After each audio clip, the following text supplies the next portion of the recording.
남편과 사별 후 수도꼭지 점검 온 58세 남성과 벌어진 충격적 반전.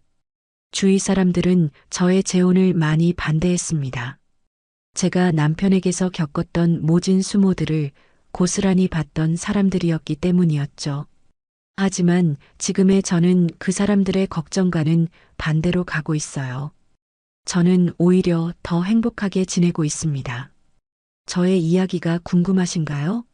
이야기 시작 전 구독과 좋아요, 알림 설정 눌러주시고 여러분의 생각을 댓글로 남겨주세요. 저는 강미연입니다. 62살이죠.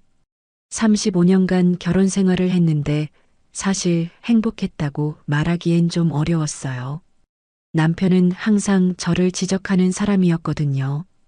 이 우유 또 비싼 걸 샀네. 100원이라도 아껴야 하는 거 아니야? 이런 말을 매일 들었습니다. 김치가 조금만 짜도 식탁을 걷어차면서 화를 내곤 했죠. 저는 그런 남편 눈치만 보며 살았어요.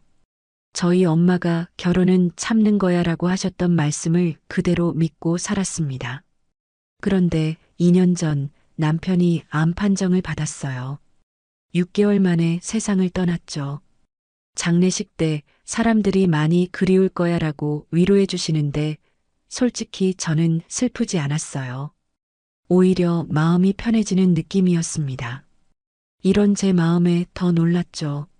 남편 없는 생활이 시작되었어요.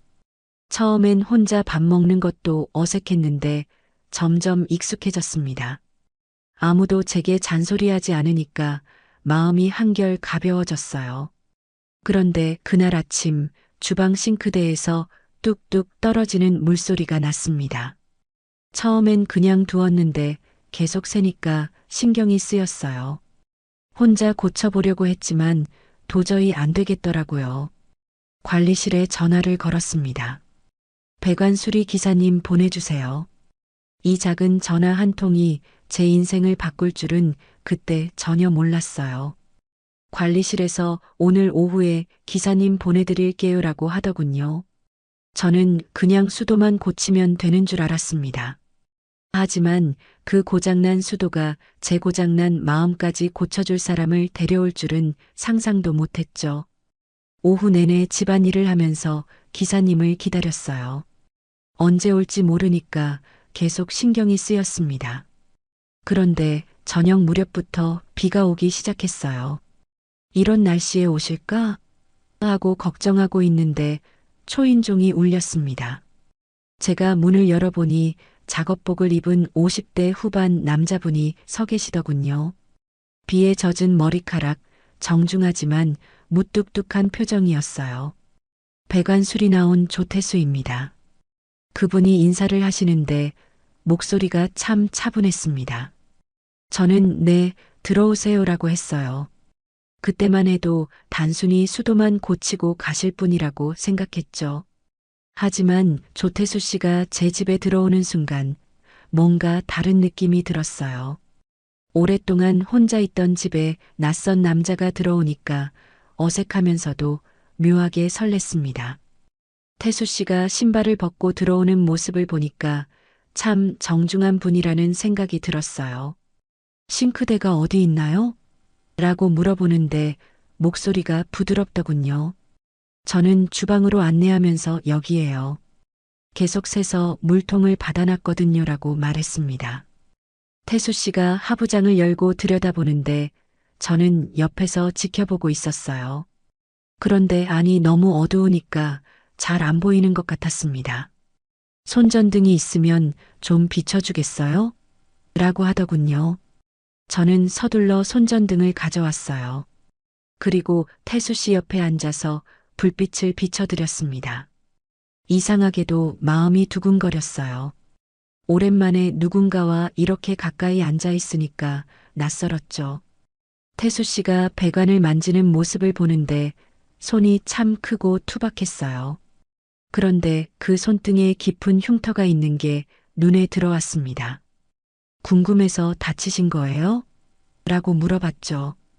배관 타다 떨어졌죠. 물은 흐르다 막히면 터지니까요. 태수 씨가 담담하게 말하는데 왠지 제 마음이 뭉클해졌어요. 그 말에 담긴 의미가 남다르게 느껴졌습니다. 그때 저도 모르게 이런 말이 나왔습니다. 사람도 그래요. 흐르지 못하면 안에서 다 썩죠. 말하고 나서 깜짝 놀랐어요. 어떻게 이런 말을 했을까 싶었거든요. 태수 씨가 작업하던 손을 멈추고 저를 쳐다보더군요. 그리고 말없이 고개를 끄덕였어요. 그 순간 정말 이상했습니다. 처음 만난 사람인데 서로 무슨 생각을 하는지 알 것 같았어요. 맞습니다. 사람도 그래요. 태수 씨가 조용히 말하는데 목소리에 뭔가 깊은 게 담겨 있었어요. 저는 가슴이 뭉클해지면서 눈물이 날 뻔했습니다. 35년간 남편과 살면서 이런 대화를 해본 적이 없었어요. 남편은 항상 제 말을 무시하거나 지적만 했는데 태수 씨는 제 말을 진지하게 들어주더군요. 그게 너무 고마웠습니다. 태수 씨가 다시 배관을 보면서 말했어요. 이 부분 조임이 느슨해졌네요. 금방 고쳐드릴게요. 손전등을 비춰주는 동안 태수 씨의 모습을 가만히 보고 있었어요. 성실하게 일하는 모습이 참 좋아 보였습니다. 다 됐습니다. 태수 씨가 일어나면서 말하는데 수도를 틀어보니 정말 새지 않았어요. 고맙습니다. 얼마 드리면 될까요? 라고 물어봤죠. 관리비에 포함돼 있으니까 따로 받지 않습니다. 태수 씨가 공구를 정리하면서 말하더군요. 그런데 왠지 아쉬운 마음이 들었어요. 벌써 가는 게 섭섭했습니다. 비가 많이 오는데 조심히 가세요. 제가 말했더니 태수 씨가 잠깐 미소를 지었어요. 네, 감사합니다. 그 미소가 참 따뜻해 보였습니다. 문을 닫고 나서도 한참 동안 그 미소가 머릿속에서 떠나지 않았어요. 태수 씨가 떠나고 나서 집이 다시 조용해졌습니다. 그런데 이상하게도 정과는 다른 느낌이었어요. 뭔가 따뜻한 기운이 남아있는 것 같았죠. 싱크대를 보니까 정말 깨끗하게 고쳐져 있었어요. 혼자 저녁을 먹으면서도 계속 태수 씨 생각이 났습니다. 특별히 잘생긴 것도 아니고 말을 많이 한 것도 아닌데 왜 이렇게 마음에 남는 걸까요? 아마 오랫동안 혼자 지내서 그런 것 같았어요. 며칠이 지나서 태수 씨 생각이 조금 잦아들었나 싶었는데 그날 저녁에 욕실에서 물소리가 요란하게 났어요. 가보니까 세면대 밑에서 물이 콸콸 쏟아지고 있었습니다. 바닥이 온통 물바다가 됐죠. 급하게 수건으로 물을 닦으면서 관리실 번호를 찾아봤어요. 그런데 시간이 늦어서 관리실은 문을 닫았더군요. 어떻게 할까 고민하다가 지난번에 태수 씨가 두고 간 명함이 생각났습니다. 명함을 꺼내서 한참 들여다봤어요. 조태수 배관기술자라고 적혀 있는 명함을 보니까 가슴이 두근거렸습니다. 혹시 개인적으로 전화해도 될까 싶어서 망설여졌어요. 하지만 물이 계속 나오니까 어쩔 수 없었죠. 조심스럽게 번호를 눌렀습니다. 여보세요, 조태수입니다. 익숙한 목소리가 들려왔어요. 안녕하세요. 지난번에 싱크대 고쳐주신 강미연인데요. 죄송한데 욕실 수도가 터져서 물이 계속 나와요. 제가 말하니까 태수 씨가 바로 대답했어요. 아, 그러세요? 지금 퇴근하는 길인데 바로 가겠습니다. 정말 고마웠어요. 이런 늦은 시간에도 와주신다니 미안하면서도 기뻤습니다. 30분 정도 지나서 태수 씨가 왔어요. 이번엔 평상복을 입고 있었는데 작업복일 때와는 또 다른 느낌이었습니다. 더 친근해 보였죠. 어디가 고장 났나요? 태수 씨가 물어보니까 저는 욕실로 안내했어요. 여기에요. 갑자기 터져서 깜짝 놀랐어요. 태수 씨가 확인해 보더니 배관 연결 부분이 느슨해졌네요. 금방 고칠 수 있어요라고 했습니다. 역시 믿음직했어요. 이번에도 손전등을 들고 도와드렸는데 지난번보다는 덜 어색했습니다. 오히려 자연스럽게 느껴졌어요. 태수 씨가 일하는 모습을 보니까 마음이 편안해졌죠. 수리를 마치고 나서 태수 씨가 이제 괜찮을 거예요 라고 말했어요. 정말 고맙습니다. 이런 늦은 시간에 와주셔서 죄송해요. 괜찮습니다. 급한 일이니까요. 태수 씨가 웃으면서 말하는데 퇴근하고 와서 피곤할 텐데도 전혀 그런 기색이 없었어요. 차라도 한 잔 드시고 가세요. 이렇게 늦게 와주셨는데. 제가 말하니까 태수 씨가 잠깐 망설였어요. 괜찮을까요? 당연하죠. 앉으세요. 저는 거실 식탁으로 태수 씨를 안내했습니다. 따뜻한 차를 내오면서 괜히 긴장됐어요. 혼자 사는 집에 남자가 앉아 있으니까 새로운 기분이었죠. 태수 씨가 식탁에 놓여있던 사진첩을 보더군요. 사진 좋아하세요? 물어보니까 저는 그냥 추억을 남기는 걸 좋아해요라고 답했습니다. 태수 씨가 사진첩을 넘겨보는데 딸 다정이 어렸을 때부터 지금까지 사진이 가득했어요. 그런데 남편 사진은 정말 한 장도 없었습니다. 사실 일부러 뺀 거였어요. 사람이 어떤 삶을 살았는지는 고른 사진이 말해주네요. 태수 씨가 조용히 말하는데 그 말에 가슴이 뭉클해졌어요. 정말 그랬거든요. 제가 소중히 여기는 건 딸뿐이었으니까요. 맞아요. 사진은 거짓말을 안 하죠. 제가 대답하니까 태수 씨가 고개를 끄덕였어요. 그때 처음으로 누군가 제 마음을 정말 이해해주는 기분이 들었습니다. 며칠 후 오후였어요. 집에서 설거지를 하고 있는데 초인종이 울렸습니다. 누구일까 싶어서 문을 열어보니까 태수 씨가 서 있더군요. 그런데 이상했어요. 고장 난 곳이 없는데 왜 오셨을까 궁금했죠.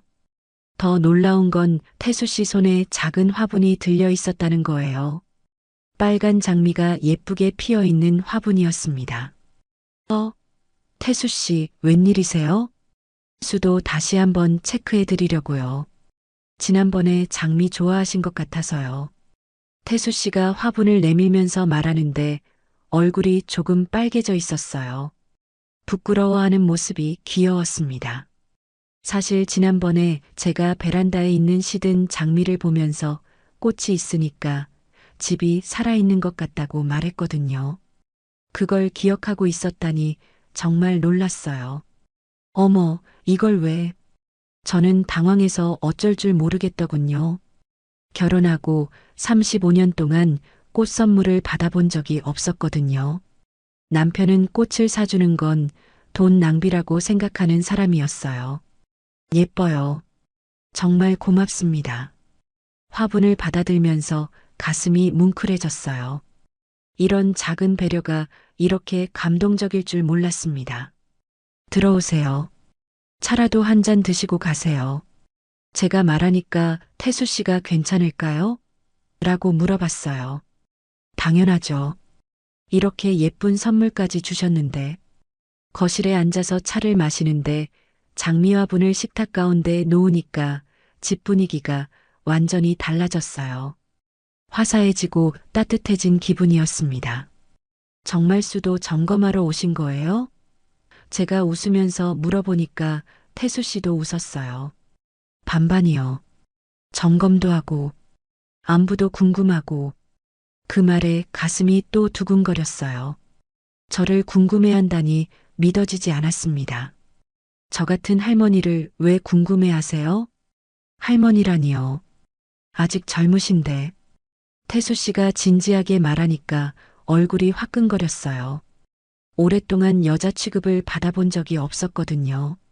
장미를 보면서 문득 이런 말이 나왔습니다. 결혼하고 꽃 선물은 처음 받아봐요. 그 사람한텐 한 송이도 못 받았거든요. 태수 씨가 잠깐 놀란 표정을 지었어요. 정말요? 35년 동안 한 번도요? 네. 꽃 사는 돈이면 쌀을 사는 게 낫다고 했거든요. 말하면서도 씁쓸했어요. 다른 집 남편들은 기념일마다 꽃을 사주는 걸 보면서 얼마나 부러워했는지 몰라요. 태수 씨가 잠시 침묵하더니 조용히 말했어요. 이제라도 받아도 되잖아요. 누가 막는 것도 아닌데요. 그 말을 듣는 순간 눈물이 핑 돌았어요. 가슴 깊은 곳에서 뭔가 터져나오는 기분이었습니다. 35년 동안 참아왔던 서러움이 한꺼번에 올라왔죠. 맞아요. 이제라도 말하다가 목이 메었어요. 눈물이 뚝뚝 떨어지는데 멈출 수가 없었습니다. 태수 씨가 당황해서 죄송합니다. 괜한 말을 이라고 했지만 저는 고개를 저었어요. 아니에요. 고마워요. 이런 말을 해주는 사람이 있을 줄 몰랐어요. 한참을 울었어요. 태수 씨는 말없이 휴지를 건네주면서 기다려줬습니다. 그 따뜻한 마음이 더 감동적이었어요. 이상하죠? 꽃 하나 받고 이렇게 우는 게. 제가 웃으면서 말하니까 태수 씨가 전혀 이상하지 않아요라고 답했어요. 그날 태수 씨와 오랫동안 이야기했습니다. 제 마음에 봄이 온 것 같았어요. 일주일 후 토요일 오후에 딸 다정이가 갑자기 왔어요. 엄마, 현관문을 열고 들어오는 다정이를 보니까 반가우면서도 조금 긴장됐습니다. 요즘 제 마음이 달라져서 그런지 딸이 뭔가 눈치챌까봐 걱정됐거든요. 어머, 우리 다정이. 갑자기 웬일이야? 제가 물어보니까 다정이가 그냥 오랜만에 엄마. 얼굴 보고 싶어서라고 답하면서 제 팔을 잡았어요. 평소처럼 친근한 모습이었는데도 뭔가 살피는 듯한 표정이 있었습니다.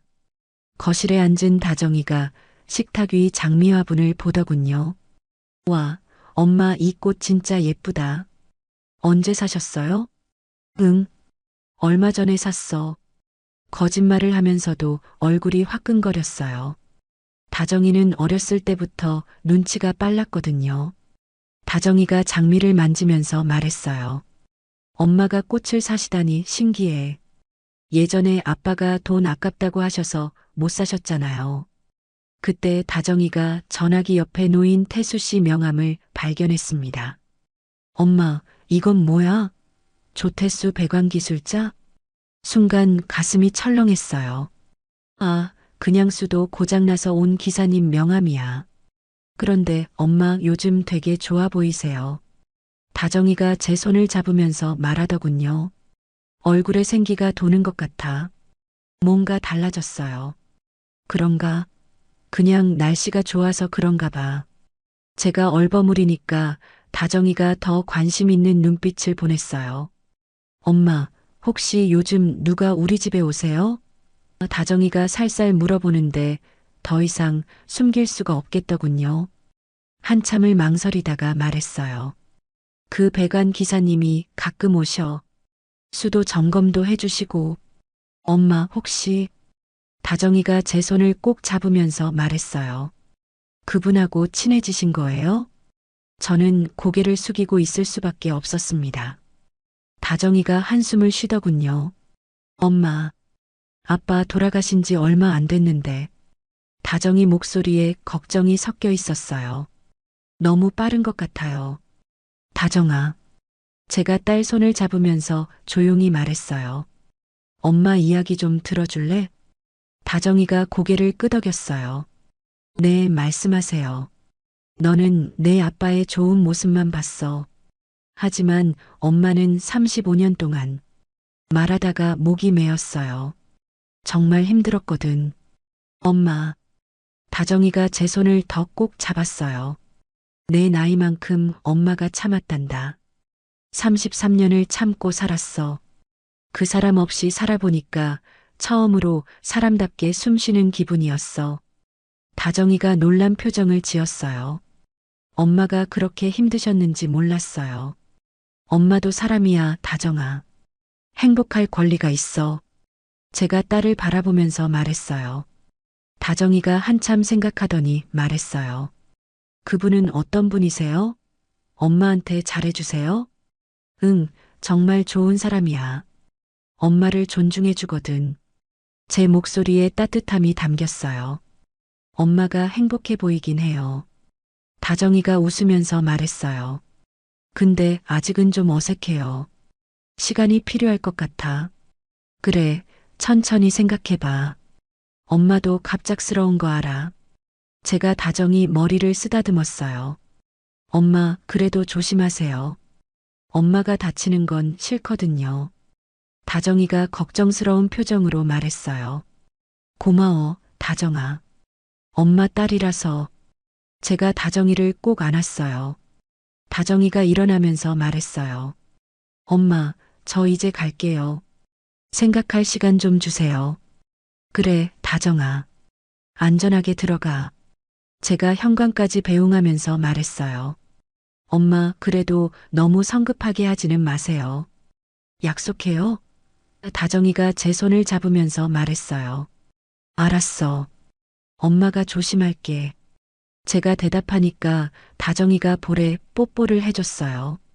문이 닫히고 나서도 마음이 따뜻했어요. 비록 갈등이 있었지만 결국 서로를 걱정하는 마음으로 대화가 끝났거든요. 그날 밤 혼자 앉아서 장미를 보면서 생각했어요. 다정이도 시간이 지나면 이해해 줄 거라는 믿음이 생겼습니다.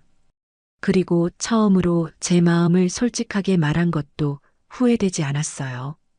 62살에 처음으로 스스로 선택한 길이었습니다. 이제 정말 제 인생을 살아도 되는 걸까요? 다정이와 이야기한 지 며칠 후 태수 씨에게서 전화가 왔어요. 안녕하세요. 괜찮으시면 오늘 저녁에 잠깐 뵐 수 있을까요? 목소리가 평소보다 조심스러웠어요. 아마 제가 부담스러워할까봐 걱정하는 것 같았습니다. 네, 좋아요. 언제 오실래요? 6시쯤 갈게요. 같이 산책이라도 할까 해서요. 태수 씨가 말하니까 가슴이 두근거렸어요. 산책이라니 설레면서도 어색했죠. 6시가 되자 태수 씨가 왔어요. 평상복의 깔끔한 모습이었는데 뭔가 긴장한 것 같았습니다. 준비되셨어요? 밖으로 나가니까 하늘이 흐렸어요. 비가 올 것 같은데 괜찮을까요? 제가 걱정하니까 태수 씨가 우산을 들어 보였어요. 준비해 왔어요. 비 와도 괜찮습니다. 그 세심한 배려가 고마웠어요. 아파트 단지를 천천히 걸으면서 이런저런 이야기를 했어요. 요즘 어떠세요? 태수 씨가 물어보니까 딸하고 이야기했어요 라고 답했습니다. 아, 그러셨군요. 어떻게 됐어요? 태수 씨 목소리에 걱정이 섞여 있었어요. 처음엔 놀라더니 시간이 필요하다고 하더라고요. 그래도 이해하려고 노력하는 것 같아요. 제가 말하니까 태수 씨가 안도하는 표정을 지었어요. 그때 빗방울이 떨어지기 시작했습니다. 태수 씨가 재빨리 우산을 펼쳤어요. 이리 오세요. 하나의 우산 아래 나란히 서니까 어깨가 맞닿았어요. 오랜만에 느끼는 따뜻한 체온에 얼굴이 빨개졌습니다. 태수 씨도 의식하는 것 같았어요. 비가 점점 세져서 우산 아래 더 가까이 붙어서 걸었어요. 발걸음이 자연스럽게 맞춰졌죠. 이상하게도 어색하지 않았습니다. 사실 전 이 일 좋아해요. 태수 씨가 갑자기 말했어요. 고칠 수 있으니까요. 부러진 것도 막힌 것도 손으로 만지면 다시 제자리를 찾거든요. 제가 태수 씨를 쳐다보니까 진지한 표정이었어요. 그런데 사람 마음은 손으로 고칠 수가 없어서 그게 제일 어렵죠. 그 말에 가슴이 뭉클해졌어요. 태수 씨도 상처가 있구나 싶었습니다. 태수 씨도 마음이 아픈 적이 있으셨나요? 저도 이혼했거든요. 아내가 다른 사람을 만났어요. 그때 정말 힘들었어요. 태수 씨가 조용히 말하는데 목소리에 아픔이 담겨 있었어요. 그래서 혼자 사세요? 제가 물어보니까 태수 씨가 고개를 끄덕였어요. 처음엔 사람이 믿어지지 않았어요. 근데 미연 씨를 만나고 나서 태수 씨가 말을 멈췄어요. 저도 마음이 뭉클해져서 이렇게 대답했어요. 그래도 당신이 오고 나서 내 마음이 조금씩 흐르기 시작했어요. 태수 씨가 걸음을 멈추고 저를 바라봤어요. 우산 아래서 마주본 눈빛이 따뜻했습니다. 정말요? 네. 35년 동안 막혀있던 마음이 다시 흐르는 기분이에요. 제가 솔직하게 말하니까 태수 씨 얼굴에 미소가 번졌어요. 저도 그래요. 미연 씨 덕분에 다시 사람을 믿을 수 있게 됐어요. 태수 씨가 말하는데 빗소리와 함께 마음도 촉촉해졌어요. 우산 아래서 서로를 바라보는 시간이 길어졌습니다. 말은 없었지만 서로의 마음이 전해지는 것 같았어요. 집으로 돌아갈까요? 태수 씨가 조심스럽게 말했어요. 저는 고개를 끄덕이면서도 아쉬웠습니다. 집까지 가는 동안 우산 아래서 나누는 체온이 따뜻했어요. 정말 오랜만에 누군가와 이렇게 가까이 걸어봤습니다. 일주일 후 저녁에 다정이에게서 전화가 왔어요. 태수 씨와 산책하고 온 후 기분이 좋아서 혼자 콧노래를 부르고 있었는데 벨소리가 울렸습니다. 엄마, 안녕하세요. 다정이 목소리가 평소보다 조심스러웠어요. 지난번 일 때문에 아직 어색한 것 같았습니다. 응, 다정아. 잘 지내지? 제가 밝게 대답하니까 다정이가 잠깐 말이 없었어요. 엄마, 그 사람 아직도 오세요? 다정이가 조심스럽게 물어봤어요. 거짓말을 할 수는 없었죠. 응, 저는 짧게 대답했습니다. 다정이가 뭐라고 할까봐 긴장됐어요. 한참 침묵이 흐른 후 다정이가 말했어요. 엄마, 목소리가 많이 밝아졌어요. 그래. 제가 물어보니까 다정이가 웃으면서 대답했어요. 네. 엄마 웃는 목소리 오랜만에 들었어요. 처음엔 정말 낯설었는데, 이제는 그분한테 고마운 마음이 들어요. 그 말에 눈물이 핑 돌았어요. 딸이 제 마음을 이해해 주려고 노력하고 있다는 게 느껴졌거든요. 다정아, 고마워. 제가 말하니까 다정이가 엄마가 행복하시면 저도 좋아요라고 했어요. 그래도 조심하세요.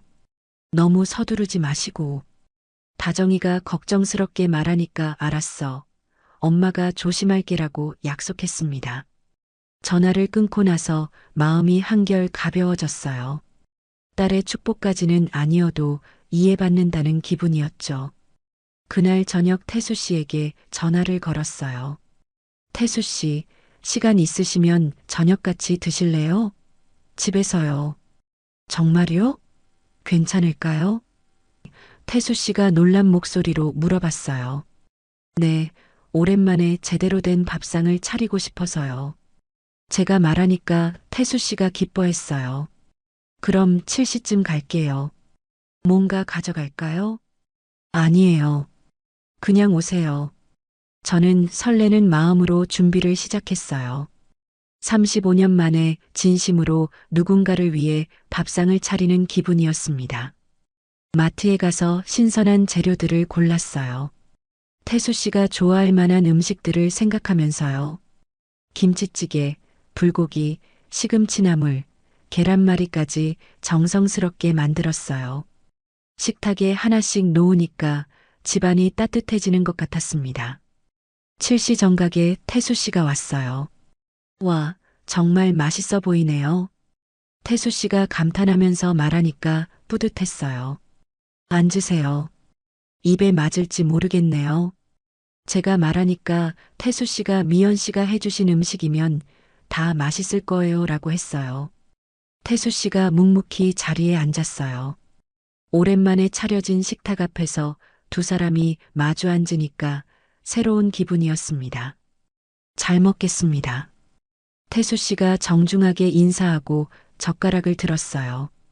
김치찌개 한 입 먹고는 진짜 맛있다고 엄지를 들어줬습니다. 그 모습을 보니까 가슴이 따뜻해졌어요. 남편은 제가 만든 음식에 한 번도 고마워하지 않았거든요. 오히려 짜다, 싱겁다 하면서 불평만 했었는데요. 많이 드세요. 더 필요하면 말씀하시고. 제가 말하니까 태수 씨가 이렇게 잘해주셔서 고맙습니다라고 했어요. 밥을 먹으면서 자연스럽게 대화가 이어졌어요. 오늘 일은 어떠셨어요? 딸이 전화했는데 많이 이해해 주는 것 같아요. 이런 일상적인 이야기들이 이렇게 소중할 줄 몰랐어요. 식사 도중에 태수 씨가 말했어요. 정말 오랜만에 이렇게 따뜻한 밥상을 받아봅니다. 저도 그래요.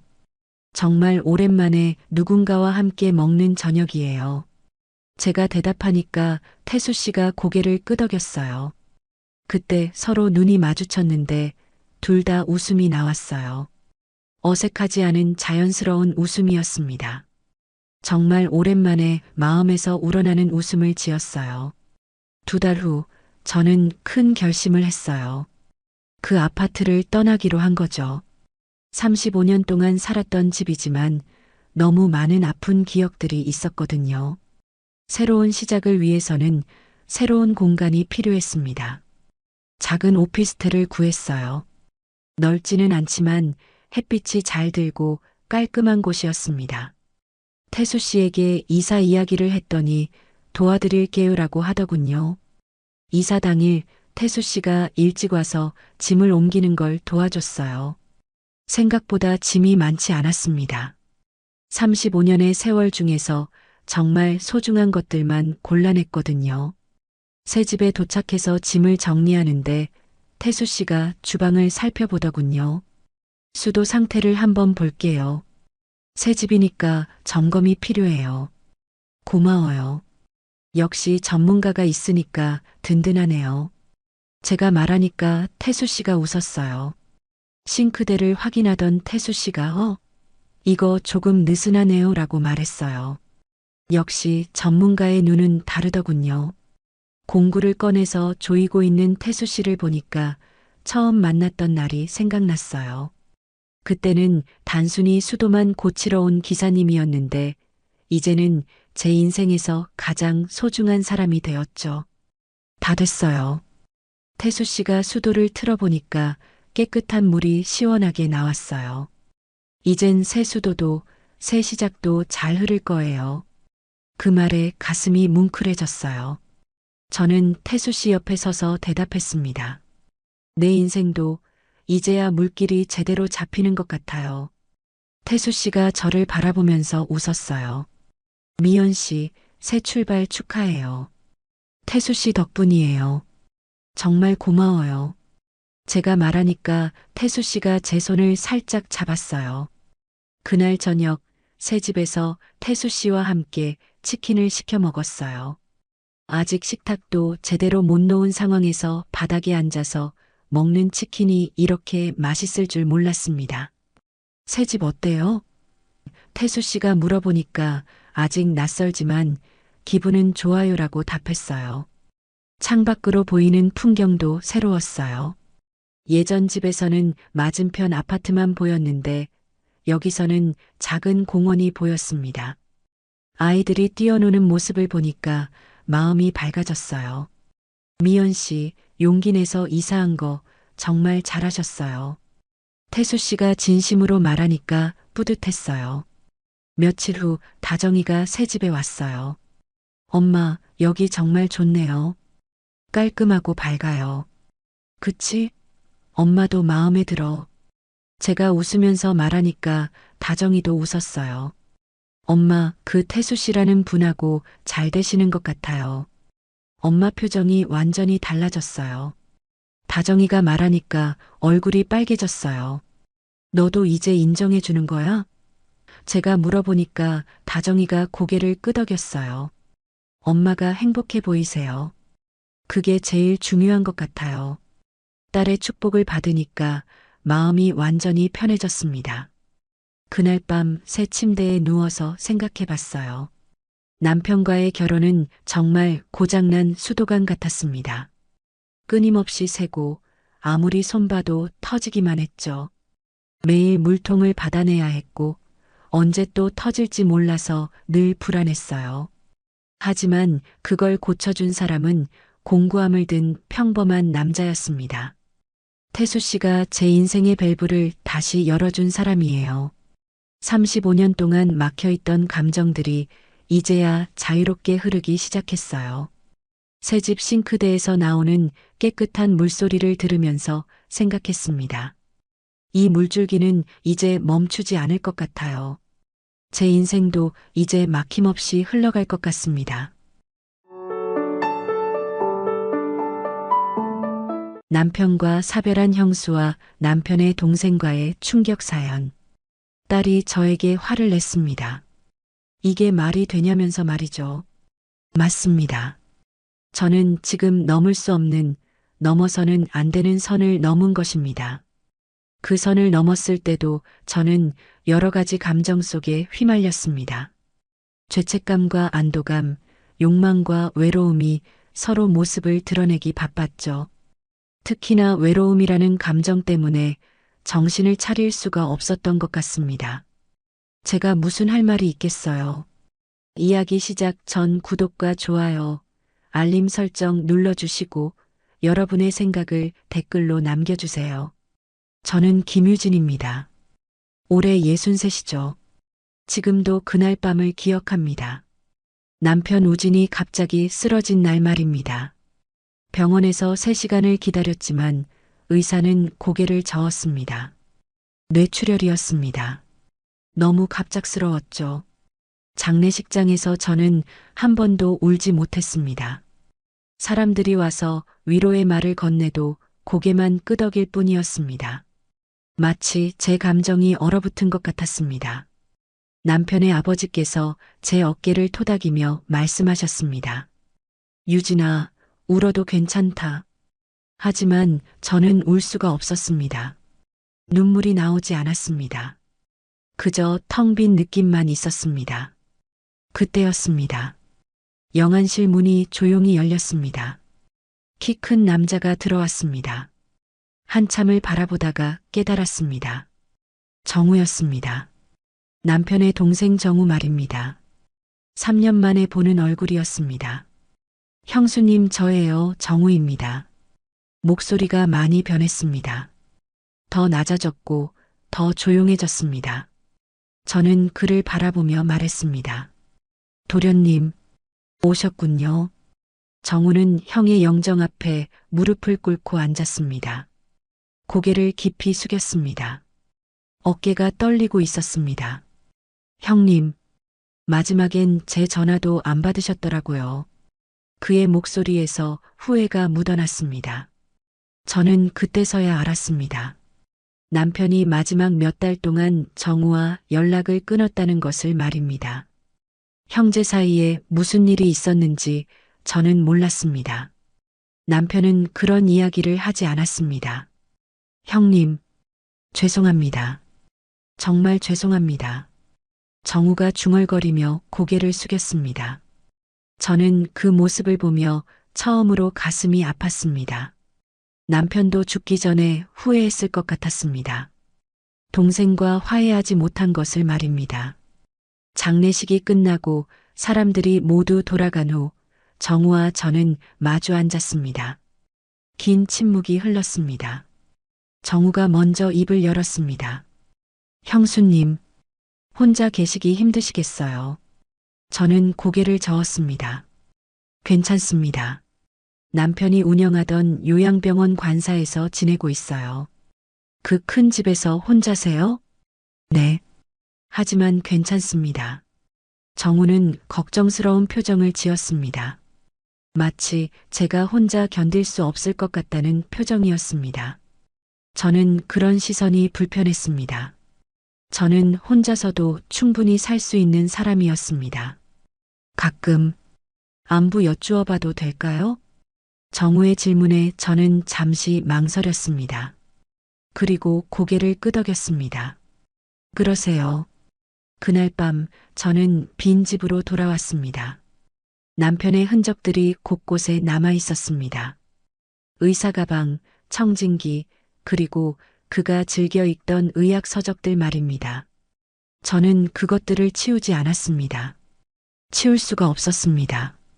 침대에 누워서 천장을 바라보며 생각했습니다. 정우가 왜 3년 동안 연락을 끊었던 걸까요? 그리고 왜 남편은 그 이야기를 저에게 하지 않았던 걸까요? 궁금했지만 이제는 알 수 없는 일이 되었습니다. 그날 밤 저는 처음으로 남편 없는 밤을 보냈습니다. 적막한 요양병원 관사에서 혼자 말입니다. 장례식 후 일주일이 지났습니다. 저는 남편이 병원에서 사용하던 의료기기들을 정리하고 있었습니다. 혈압계, 산소 포화도 측정기, 그리고 작은 초음파 기계까지 말입니다. 남편은 가끔 관사에서도 환자들을 돌봤거든요. 상자에 기계들을 넣으며 생각했습니다.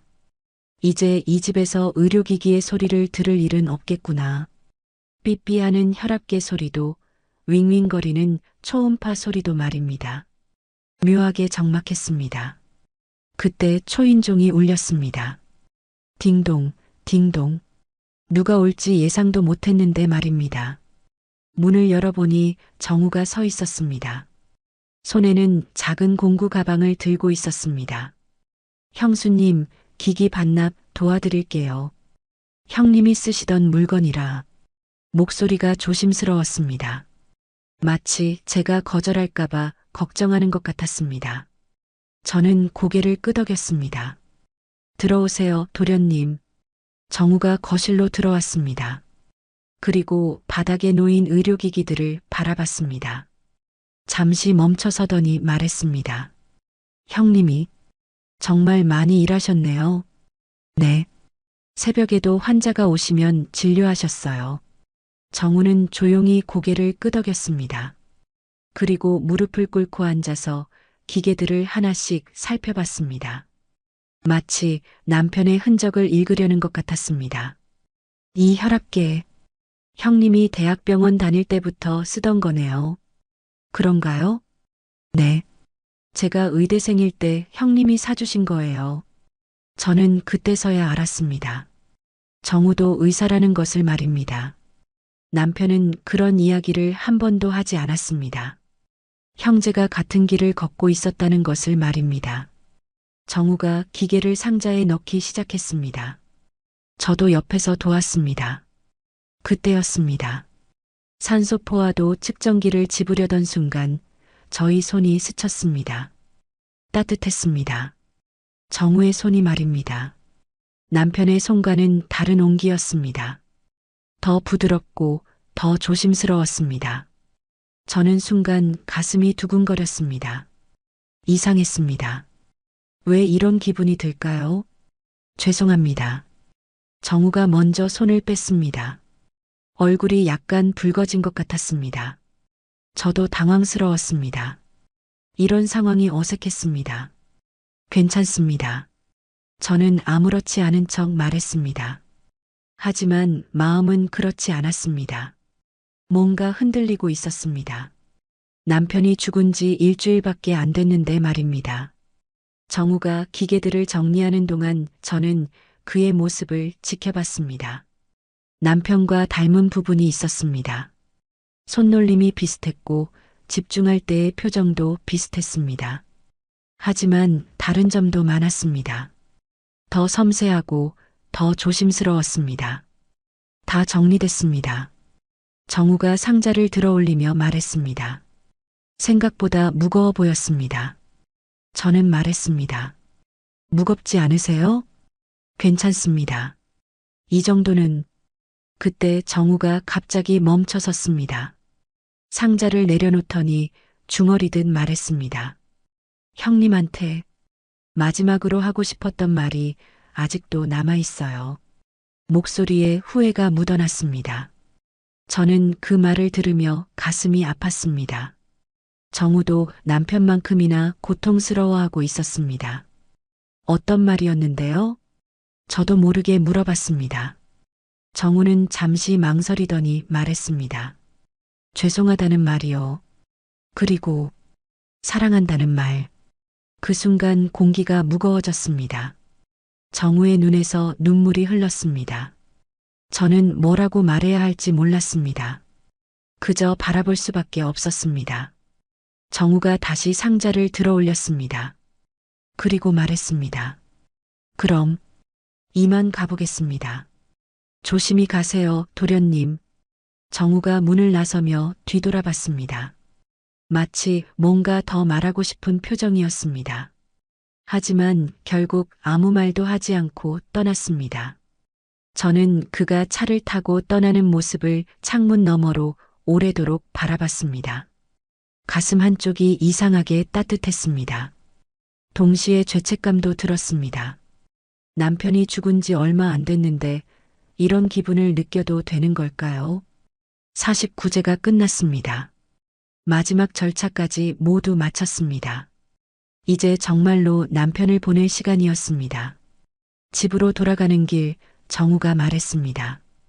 형수님, 식사라도 하고 가세요. 저는 처음엔 거절하려 했습니다.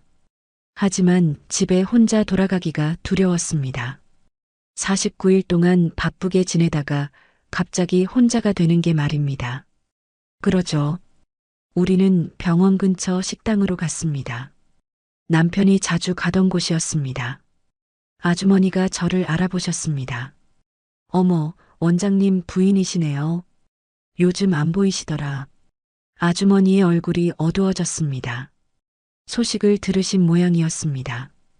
저는 조용히 고개를 끄덕였습니다. 앉으세요. 원장님 드시던 메뉴 가져다 드릴게요. 정우와 마주 앉았습니다. 남편이 늘 앉던 자리였습니다. 이상했습니다. 남편 대신 정우가 앉아 있으니 말입니다. 닮은 듯 다른 얼굴이 묘한 기분을 들게 했습니다. 음식이 나왔습니다. 된장찌개와 제육볶음, 그리고 소주 한 병이었습니다. 남편이 좋아하던 메뉴였습니다. 정우가 소주를 따라 주었습니다. 형님을 위해 한잔 할까요? 저는 고개를 끄덕였습니다. 우리는 조용히 잔을 기울였습니다. 소주가 목구멍을 타고 내려가며 따끔했습니다. 평소에 술을 잘 마시지 않았는데 말입니다. 형수님 많이 힘드셨죠? 정우가 조심스럽게 말했습니다.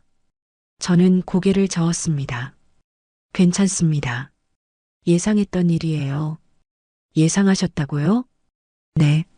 남편이 워낙 무리를 많이 했거든요. 병원 일에 너무 몰두하셨어요. 정우의 표정이 어두워졌습니다. 마치 자신도 그 책임이 있다는 듯한 표정이었습니다. 저는 그런 정우가 안쓰러웠습니다. 도련님 잘못은 아니에요.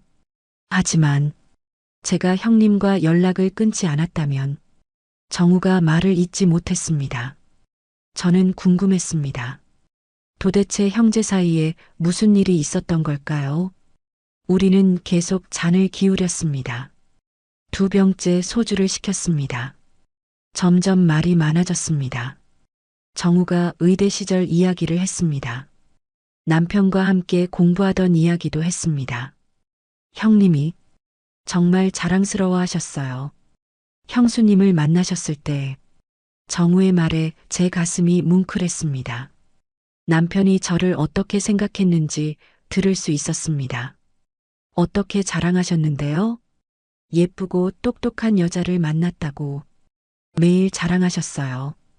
저는 웃음이 나왔습니다. 남편다운 이야기였습니다. 그는 항상 저를 다른 사람들에게 자랑했거든요. 제육볶음을 집으려고 젓가락을 뻗었습니다. 그때 정우의 젓가락과 닿았습니다. 며칠 전에 이어 또다시였습니다. 이번엔 더 오래 닿아 있었습니다. 정우가 젓가락을 빼지 않았습니다. 저도 그대로 있었습니다. 묘한 긴장감이 흘렀습니다. 마치 시간이 멈춘 것 같았습니다. 죄송합니다. 정우가 먼저 젓가락을 뺐습니다. 얼굴이 붉어져 있었습니다. 술 때문인지 다른 이유 때문인지 알 수 없었습니다. 괜찮습니다. 저는 아무렇지 않은 척 말했습니다. 하지만 가슴이 다시 두근거렸습니다. 이상했습니다. 왜 계속 이런 기분이 들까요? 정우가 조용히 말했습니다. 형님이 가장 믿었던 사람은 형수님이었어요. 그 말에 저는 젓가락을 놓았습니다. 더는 음식을 씹을 수가 없었습니다. 고개를 떨궜습니다. 그 말이 너무 진심으로 들렸기 때문입니다. 분명 남편에 대한 이야기였습니다. 하지만 이상하게 저를 위한 말처럼 들렸습니다. 정우가 저를 위로하려는 말처럼 말입니다. 형님이 마지막에 하신 말씀이 있어요. 정우가 계속 말했습니다. 저는 고개를 들어 그를 바라봤습니다. 유진이를 잘 부탁한다고 그렇게 말씀하셨어요. 그 순간 눈물이 났습니다. 남편의 마지막 부탁이었습니다. 저를 걱정하는 마음이었습니다. 정우도 눈물을 흘리고 있었습니다.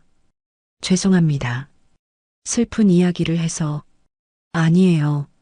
들을 수 있어서 좋았어요. 우리는 더 이상 말하지 않았습니다. 그저 조용히 남은 술을 마셨습니다.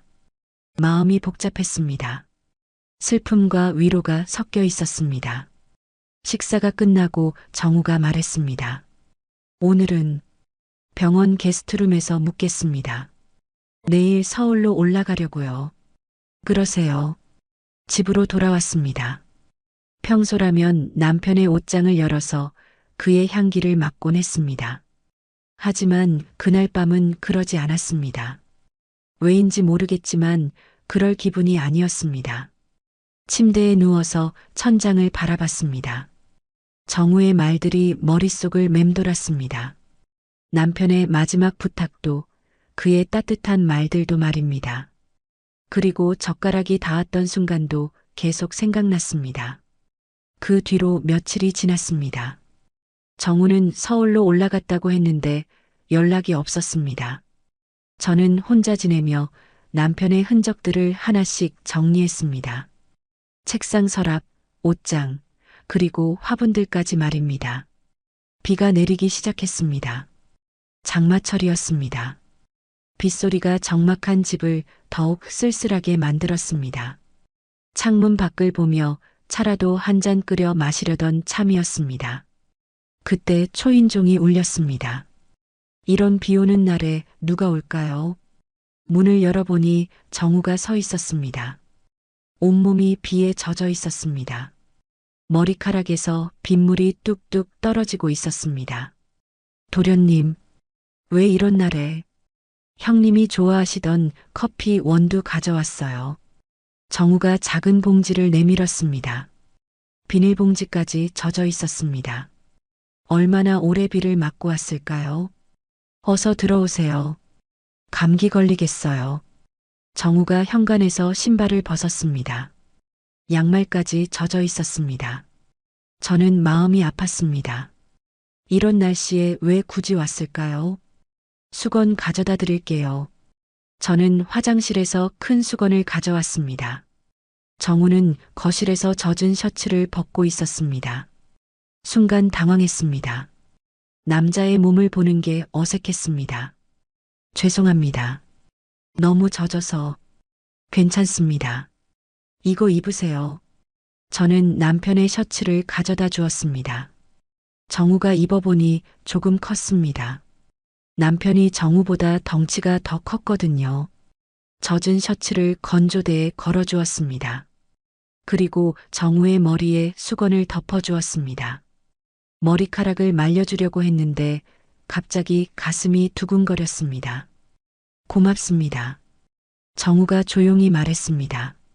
목소리가 평소보다 낮았습니다.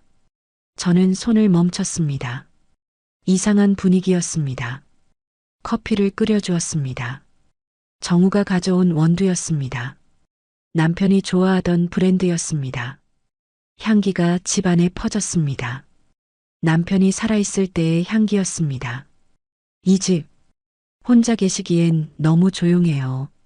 정우가 커피를 마시며 말했습니다. 창밖으로 빗소리만 들렸습니다. 정말 조용했습니다. 너무 조용해서 때로는 무서울 정도였습니다. 저는 대답하지 않았습니다. 대신 정우의 손을 조용히 잡았습니다. 따뜻했습니다. 그리고 떨리고 있었습니다. 저도 떨리고 있었습니다. 형수님, 정우가 제 이름을 불렀습니다. 하지만 더 이상 말하지 않았습니다.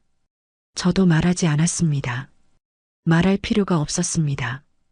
비가 더 세게 내리기 시작했습니다. 창문을 두드리는 빗소리가 요란했습니다. 하지만 우리는 조용했습니다. 서로를 바라보며 조용히 있었습니다. 정우가 제 뺨을 조심스럽게 만졌습니다. 저는 눈을 감았습니다.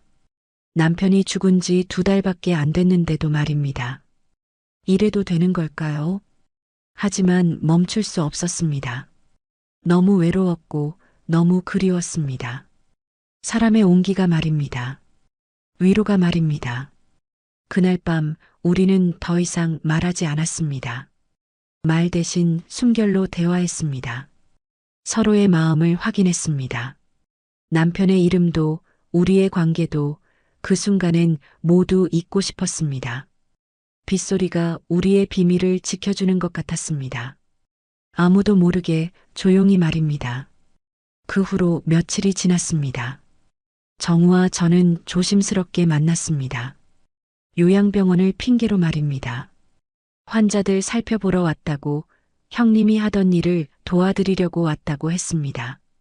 하지만 실제로는 서로가 그리웠습니다. 그날 밤 이후로 뭔가 달라졌습니다. 말을 하지 않아도 서로의 마음을 알 수 있었습니다.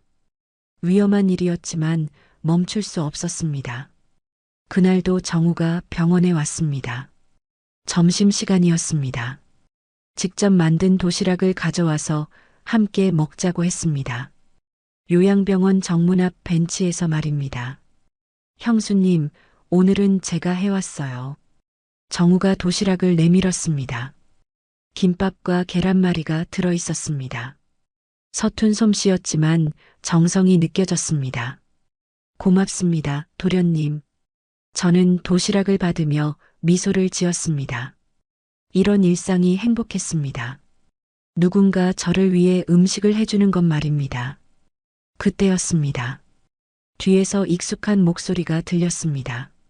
엄마. 돌아보니 딸 설인이 서 있었습니다. 언제 왔는지 모르겠지만 우리를 지켜보고 있었습니다. 표정이 굳어 있었습니다. 설인아, 언제 왔니? 방금요. 엄마 보러 왔는데. 설인의 시선이 정우에게로 갔습니다. 그리고 제 손에 들린 도시락을 봤습니다. 상황을 파악하는 것 같았습니다. 안녕하세요. 정우가 설인에게 인사했습니다. 어색한 분위기였습니다. 설인은 대답하지 않았습니다. 그냥 차갑게 바라볼 뿐이었습니다. 집에 가서 이야기하자. 저는 설인의 팔을 잡고 집으로 향했습니다. 정우는 뒤에서 따라오지 않았습니다. 혼자 벤치에 남아 있었습니다. 집에 도착하자마자 설인이 말했습니다. 엄마, 설마 작은아버지랑? 직설적인 질문이었습니다. 저는 대답할 수 없었습니다. 말없이 고개를 숙였습니다. 거짓말을 할 수 없었습니다. 정말이에요? 정말 그런 사이예요? 설인의 목소리에 실망이 섞여 있었습니다. 저는 여전히 고개를 들 수 없었습니다. 딸 앞에서 너무 부끄러웠습니다. 엄마, 아빠 돌아가신 지 몇 달이나 됐다고 그래요? 설인아, 2달이에요, 엄마. 고작 2달이라고요. 설인이 울먹이며 말했습니다. 제 가슴이 찢어지는 것 같았습니다. 딸의 실망스러운 눈빛을 견딜 수 없었습니다. 하필이면 왜 작은아버지예요? 다른 사람도 아니고. 미안해, 설인아. 미안하다고 되는 일이에요? 아빠가 뭐라고 하실 것 같아요? 그날 밤 설인은 제 방에 들어왔습니다. 손에 사진 한 장을 들고 있었습니다. 어릴 적 저희 가족 사진이었습니다. 남편과 저, 그리고 어린 설인이 웃고 있는 사진 말입니다. 이거 기억하세요? 설인이 사진을 제게 내밀었습니다. 행복했던 시절의 기억이 떠올랐습니다. 남편이 살아있던 때 말입니다. 사진 뒤에 뭔가 써 있었습니다. 설인이 쓴 글씨였습니다. 엄마, 제발. 아빠의 자리만큼은 지켜줘요. 그 글을 보는 순간 눈물이 터졌습니다. 딸이 얼마나 상처받았는지 알 수 있었습니다. 제가 얼마나 잘못했는지도 깨달았습니다. 설인아, 엄마가 행복하셨으면 좋겠어요. 정말로요. 하지만 이건 아니에요. 서린이 조용히 말했습니다. 울지는 않았지만 목소리가 떨리고 있었습니다. 아빠를 너무 빨리 잊으시는 것 같아서 슬퍼요. 그 말에 저는 더 이상 참을 수 없었습니다. 정말로 울었습니다. 남편이 죽은 후 처음으로 진심으로 울었습니다. 서린이 방을 나간 후 저는 남편의 사진을 꺼냈습니다. 결혼할 때 찍은 사진이었습니다. 행복한 미소를 짓고 있는 남편의 모습 말입니다. 여보, 미안해요. 정말 미안해요. 사진 속 남편에게 말했습니다. 제가 얼마나 잘못했는지 인정했습니다. 너무 빨랐습니다. 너무 성급했습니다. 어떻게 해야 할까요? 어떻게 하면 될까요? 하지만 남편은 대답하지 않았습니다. 그저 미소만 짓고 있을 뿐이었습니다. 저는 그 미소가 용서의 의미인지 실망의 의미인지 알 수 없었습니다. 그날 밤 저는 오랫동안 울었습니다. 딸에 대한 미안함, 남편에 대한 죄책감, 그리고 정우에 대한 혼란스러운 마음까지 모든 것이 뒤섞여 있었습니다. 무엇이 옳은 일인지 더 이상 알 수 없었습니다. 서린이 서울로 올라간 후 며칠이 지났습니다. 저는 딸의 말을 계속 생각했습니다. 아빠의 자리를 지켜달라는 그 간절한 부탁 말입니다. 하지만 마음은 그렇게 간단하지 않았습니다. 정우와의 만남은 계속됐습니다. 하지만 예전처럼 자연스럽지 않았습니다. 서로 조심스러워했습니다. 딸에게 들킨 일이 우리를 위축시켰습니다. 요양병원에서 일하는 간병인 아주머니가 저에게 말했습니다. 원장님 부인, 요즘 젊은 선생님이 자주 오시네요. 네. 남편 일을 도와주시려고 하세요. 그런가 보네요. 참 착하신 분 같아요. 아주머니의 말에는 특별한 의미가 없어 보였습니다. 하지만 왜인지 불안했습니다. 사람들이 알아차리기 시작하는 것 같았습니다. 며칠 후 복도에서 환자 보호자들이 수군대는 소리를 들었습니다. 형수님이랑 정우 선생님, 요즘 좀 수상하지 않아요? 맞아요. 너무 자주 만나시는 것 같아요. 아직 상중인데 좀 그렇지 않나요? 저는 그 자리를 서둘러 피했습니다. 가슴이 두근거렸습니다. 사람들이 눈치채기 시작했습니다. 이런 식으로 소문이 퍼지면 안 됐습니다. 일요일 교회에 갔습니다. 남편과 함께 다니던 교회였습니다. 예배가 끝나고 권사님이 저를 부르셨습니다. 유진 씨, 잠깐 이야기 좀 할까요? 권사님은 저를 조용한 곳으로 데리고 가셨습니다. 무슨 말씀을 하실지 대충 짐작이 갔습니다. 요즘 어떻게 지내세요? 그럭저럭 지내고 있습니다. 혼자 지내시기 힘드시죠? 권사님의 목소리가 조심스러웠습니다. 하지만 뭔가 더 말하고 싶어 하시는 것 같았습니다. 외로운 건 알아요. 정말 이해해요. 권사님이 제 손을 잡으셨습니다. 따뜻했지만 무거웠습니다. 근데 참으셔야죠. 그건 아니잖아요. 그 말에 저는 가슴이 철렁했습니다. 권사님도 알고 계셨습니다. 정우와의 일을 말입니다. 교회 식구들이 걱정하고 있어요. 우진 씨가 돌아가신 지 얼마 안 됐는데 죄송합니다. 저는 고개를 숙였습니다. 변명할 말이 없었습니다. 권사님 말씀이 맞았습니다. 젊으니까 외롭고 힘든 건 당연해요. 하지만 시기가 있잖아요. 네, 알겠습니다. 집으로 돌아와서 생각했습니다. 더 이상 이런 식으로 살 수는 없었습니다. 딸도 상처받고 교회 식구들도 걱정하고 소문까지 돌고 있었습니다. 정우에게 전화했습니다. 도련님, 잠깐 뵐 수 있을까요? 네, 형수님. 지금 가겠습니다. 1시간 후 정우가 왔습니다. 평소보다 표정이 어두워 보였습니다. 아마 정우도 눈치채고 있었을 것입니다. 앉으세요. 우리는 거실에 마주 앉았습니다. 침묵이 흘렀습니다. 무슨 말부터 해야 할지 몰랐습니다. 도련님, 네, 형수님, 우리 여기까지만 하죠. 정우의 표정이 굳어졌습니다. 예상했던 말이었겠지만 직접 들으니 충격이었을 것입니다. 사람들이 이야기하기 시작했어요. 그리고 서린이도 많이 상처받았고요. 정우는 대답하지 않았습니다. 그저 고개를 숙이고 있을 뿐이었습니다. 제가 너무 성급했어요. 남편이 죽은 지 얼마 안 됐는데. 형수님, 정우가 저를 불렀습니다. 하지만 더 이상 말하지 않았습니다. 저도 알고 있었어요. 정우가 조용히 말했습니다. 이런 식으로 계속될 수 없다는 걸 말이에요. 정우의 목소리에 체념이 묻어났습니다. 슬퍼 보였지만 이해하고 있는 것 같았습니다. 그럼 이제 정말 끝인가요? 네, 끝이에요. 정우는 한참을 말없이 앉아 있었습니다. 뭔가 더 말하고 싶어 하는 것 같았습니다. 하지만 결국 아무 말도 하지 않고 천천히 일어섰습니다. 그럼 이만 가보겠습니다. 조심히 가세요. 정우가 문을 나서며 한번 뒤돌아봤습니다. 마지막 인사였습니다. 저는 그 모습을 오래도록 바라봤습니다.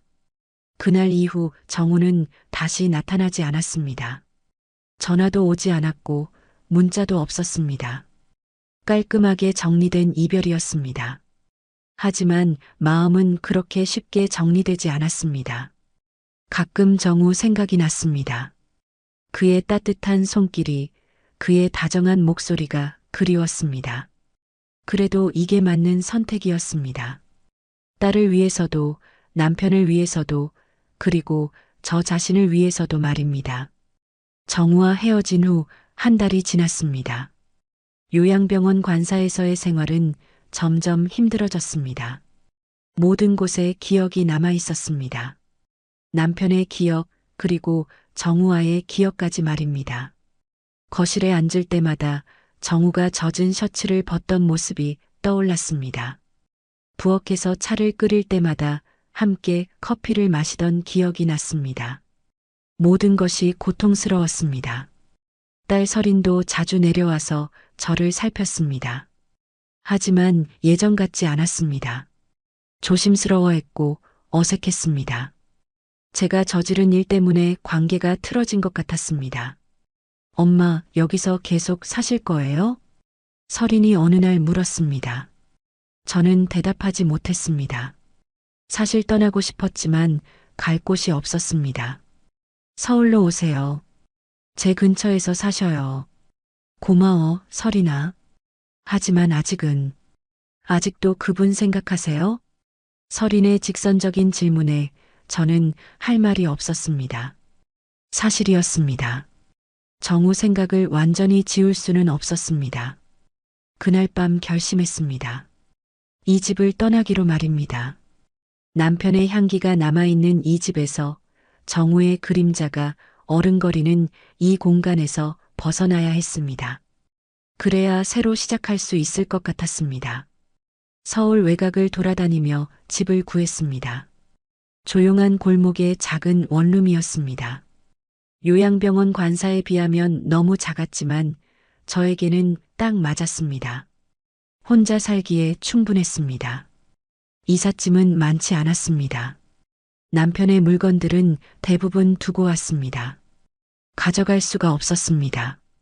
너무 아팠습니다. 옷 몇 벌과 책 몇 권, 그리고 사진 몇 장만 챙겼습니다. 새 집 근처에 작은 도예 공방이 있었습니다. 예전부터 도자기에 관심이 있었는데 남편이 바빠서 배울 기회가 없었습니다. 이제는 시간이 많았습니다. 처음이세요? 공방 선생님이 친절하게 물어보셨습니다. 중년 여성분이었는데 따뜻한 인상이었습니다. 네, 완전 초보입니다. 괜찮아요. 천천히 배우면 돼요. 흙을 만지기 시작했습니다. 차가우면서도 부드러운 감촉이었습니다. 물레 위에서 흙이 돌아갈 때마다 마음이 조금씩 평온해졌습니다. 매일 공방에 갔습니다. 아침 일찍 나가서 저녁까지 흙만 만졌습니다. 말없이 조용히 말입니다. 그렇게 시간을 보내면 다른 생각을 하지 않을 수 있었습니다. 핸드폰에는 여전히 정우의 번호가 저장되어 있었습니다. 지우려고 해도 손가락이 움직이지 않았습니다. 하지만 전화는 한 번도 걸지 않았습니다. 문자도 보내지 않았습니다. 가끔 밤에 혼자 있을 때 그 번호를 바라봤습니다. 통화 버튼을 누르고 싶은 충동이 들었습니다. 하지만 참았습니다. 이미 끝난 일이었습니다. 그땐 나도 사람이었어. 혼잣말처럼 중얼거렸습니다. 정우와 함께 있을 때의 저 자신을 변명하는 말이었습니다. 외롭고 아팠던 시절의 저를 이해하려는 노력이었습니다. 흙으로 만든 첫 번째 작품은 작은 찻잔이었습니다. 모양이 삐뚤어졌지만 제 손으로 만든 것이었습니다. 그 찻잔에 차를 부어 마시며 생각했습니다. 새로운 시작이었습니다. 남편 없는 삶, 정우 없는 삶, 오롯이 저 혼자만의 삶 말입니다. 두려웠지만 해내야 했습니다. 설인이 가끔 찾아왔습니다. 예전보다는 자연스러워졌습니다. 제가 달라진 것을 알아차린 것 같았습니다. 엄마, 많이 안정되신 것 같아요. 그런가? 네. 표정이 편해 보여요. 설인의 말에 저는 미소를 지었습니다. 정말로 조금씩 나아지고 있는 것 같았습니다. 아직 완전하지는 않았지만 말입니다. 밤이 되면 여전히 외로웠습니다. 정우가 그리웠고 때로는 남편도 그리웠습니다. 하지만 견딜 수 있었습니다. 흙을 만지며 하루하루 버텨나갔습니다. 1년이 지났습니다. 도예를 배운 지도 그만큼 됐습니다. 이제는 제법 그럴듯한 작품을 만들 수 있게 됐습니다. 찻잔, 접시, 그리고 작은 화분까지 말입니다. 계절이 바뀌는 것을 느낄 수 있었습니다. 봄에는 연두빛 새싹을, 여름에는 짙은 녹음을, 가을에는 붉은 단풍을 보며 지냈습니다. 그리고 다시 겨울이 왔습니다. 정우 생각은 많이 줄어들었습니다. 처음 몇 달은 하루에도 몇 번씩 떠올랐지만 이제는 가끔씩만 생각났습니다. 그것도 아프지 않게 말입니다. 그날도 평소처럼 공방에서 작업하고 있었습니다. 물레 위에서 흙이 돌아가고 있었고 저는 조심스럽게 손을 대고 있었습니다. 집중할 때는 모든 것을 잊을 수 있었습니다. 오후 3시쯤이었습니다. 공방 문이 조용히 열렸습니다. 손님이 오나 했는데 발소리가 익숙했습니다. 고개를 들어보니 정우가 서 있었습니다. 많이 달라져 있었습니다. 살이 많이 빠져서 말라 보였습니다. 얼굴도 더 야위어졌고 전체적으로 조용해 보였습니다. 혹시 차 한 잔 괜찮을까요? 정우가 조심스럽게 물었습니다. 목소리도 예전보다 낮아졌습니다. 말수도 적어진 것 같았습니다. 하지만 눈빛은 그대로였습니다. 여전히 따뜻했습니다. 저는 손을 씻고 일어났습니다. 놀랍지도 당황스럽지도 않았습니다. 언젠가는 만날 것 같았거든요. 그리고 그 만남이 오늘이었습니다. 앉으세요. 공방 한쪽에 작은 테이블이 있었습니다. 차를 마시는 공간이었습니다. 정우가 조용히 앉았습니다. 제가 직접 만든 찻잔에 차를 우렸습니다. 보이차였습니다. 공방 선생님이 좋아하시는 차였는데 저도 즐겨 마시게 됐습니다. 제가 만든 찻잔이에요. 정우에게 찻잔을 내밀며 말했습니다. 정우는 찻잔을 받아들며 찬찬히 살펴봤습니다. 잘 만드셨네요. 고맙습니다. 우리는 마주 앉아 차를 마셨습니다. 말이 없었습니다. 하지만 어색하지 않았습니다. 1년 전과는 완전히 다른 분위기였습니다. 어떻게 지내셨어요? 정우가 먼저 물었습니다. 평범한 안부 인사였습니다. 예전처럼 간절하거나 애틋하지 않았습니다. 그럭저럭 지내고 있어요. 도련님은요? 저도 비슷해요. 짧은 대화였습니다. 더 이상 할 말이 없는 것 같았습니다. 그렇게 30분 정도 앉아 있었습니다. 이제 가봐야겠네요. 정우가 일어나며 말했습니다. 저는 고개를 끄덕였습니다.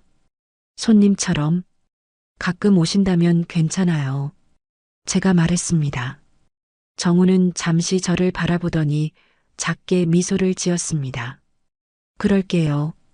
정우가 나간 후 저는 다시 작업을 시작했습니다. 마음이 평온했습니다.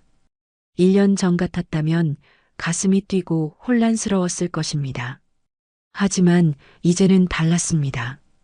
감정은 많이 식었습니다. 더 이상 설레지도 않았고 애틋하지도 않았습니다. 하지만 완전히 사라진 것은 아니었습니다. 서로를 향한 온기만은 조용히 남아 있었습니다. 그것으로 충분했습니다. 사랑도 미움도 아닌 그저 따뜻한 마음 정도면 말입니다. 과거를 지우지는 않되 새로 시작하지도 않는 그런 관계였습니다. 다음 주에도 정우가 왔습니다. 그리고 그 다음 주에도 왔습니다. 항상 같은 시간에 같은 자리에서 차를 마셨습니다. 길게 이야기하지도 않았고 과거를 언급하지도 않았습니다. 그렇게 우리는 새로운 관계를 만들어 갔습니다. 형수와 도련님도 아니고 연인도 아닌 그저 서로를 이해하는 사람들로 말입니다.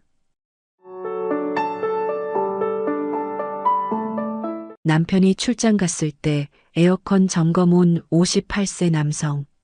그 사이에서 생긴 충격적 반전. 넌 그냥 내 인생의 옵션이었어. 35년 동안 저와 같이 살아온 남편의 입에서 나온 말이었습니다. 그 사람에겐 저는 동반자가 아닌 그저 장식품에 지나지 않았나 봐요. 저는 너무 슬펐습니다. 비록 오래되긴 했지만 저와 대화가 끊긴 이유가 이런 생각에서 기인한 게 아닌가 싶었어요. 그렇게 남편이 나간 후 얼마 뒤 저기 의문의 남자가 저를 바라보고 있는데 이야기 시작 전 구독과 좋아요, 알림 설정 눌러주시고 여러분의 생각을 댓글로 남겨주세요. 제 이름은 윤지혜입니다. 올해 61세죠. 젊었을 때는 중학교에서 미술을 가르쳤어요. 하지만 지금은 그냥 평범한 전업주부로 지내고 있습니다. 남편 정태수와 결혼한 지 벌써 35년이 흘렀어요. 건설회사 임원인 남편은 늘 바쁘다는 핑계로 집에 있는 시간이 거의 없죠. 사실 요즘은 그게 더 편한 것 같아요. 서로에 대한 정은 이미 말라버린 지 오래니까요. 그날도 남편은 아침 일찍 부산으로 출장을 떠났습니다. 언제 돌아와 묻지도 않았어요. 어차피 대답도 성의 없이 할 테니까요. 현관문이 닫히는 소리가 유독 크게 들렸던 그 아침, 저는 혼자 남은 집에서 커피를 마시며 창밖을 바라봤습니다. 7월 중순, 무더위가 기승을 부리는 날이었어요. 평소에도 말썽이었던 천장형 에어컨이 드디어 완전히 고장났습니다. 리모컨을 아무리 눌러도 미동도 하지 않더라고요. 선풍기 하나로는 도저히 견딜 수 없는 더위였죠. 관리사무소에 전화를 걸어 수리를 신청했습니다. 오늘 중으로 가능한가요? 간절히 물어봤죠. 다행히 오후에 기사님이 나올 수 있다고 했어요. 오후 4시쯤 초인종이 울렸습니다. 문을 열자 50대 후반으로 보이는 남자가 서 있었어요. 키가 크고 어깨가 넓은, 그런데 어딘지 모르게 조용한 인상의 사람이었죠. 에어컨 수리 나온 장인규입니다. 그가 명함을 건네며 말했어요. 목소리도 차분하고 안정적이었습니다. 무뚝뚝하지만 성실해 보이는 인상이었죠. 안으로 들어오세요. 제가 말하자 그는 신발을 가지런히 벗고 들어왔어요. 거실 천장을 올려다보며 에어컨 상태를 확인하더니 가방에서 도구들을 꺼내기 시작했습니다. 지혜님, 사다리 받쳐드릴게요. 그가 말했어요. 저는 괜히 얼굴이 붉어지는 걸 느꼈습니다. 언제 남편이 제 이름을 이렇게 정중하게 불렀던가 싶었거든요. 작업을 시작하기 전 그가 다시 말했어요. 지혜님, 리모컨 한번 작동시켜봐 주시겠어요? 제가 리모컨을 누르자 역시 아무 반응이 없었죠. 그런데 그 순간 저는 문득 깨달았습니다. 이 사람이, 오늘 처음 만난 이 사람이 제 이름을 벌써 3번이나 불렀다는 거요. 그것도 이렇게 자연스럽고 정중하게요. 가슴 어딘가가 묘하게 따뜻해지는 걸 느꼈어요.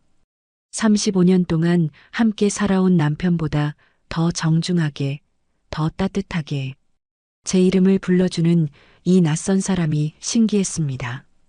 장인규는 천장 에어컨 커버를 열며 차근차근 점검을 시작했어요. 집중하는 그의 모습을 보니 왠지 마음이 편해졌습니다. 오랜만에 집에 온 기분 좋은 바람이 부는 것 같았어요.